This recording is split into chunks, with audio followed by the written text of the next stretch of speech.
ప్రియమైన వారలారా, యేసు ప్రభు వారి నామంలో మీ స్థితి మారడానికి, మీరు ఒక ఉన్నతమైన స్థితికి చేరడానికి నేను ఒక మంచి మాట మీతో చెప్పాలనుకుంటున్నాను.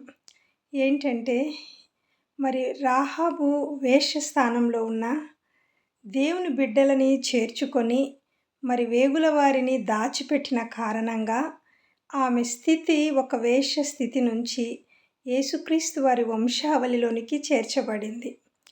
అలాగే ఎవరైతే దేవుని యందు విశ్వాసం ఉంచుతారో, దేవుని వాక్యాన్ని హృదయంలో దాచుకుంటారో, ఆయన వాక్యాన్ని హృదయంలో దాచుకున్న వాళ్ళు మరి క్రియల రూపంలో కూడా మరి చక్కగా మరి దేవుని యొక్క పనిని, దేవుని యొక్క క్రియలని మనం చేయగలుగుతాం.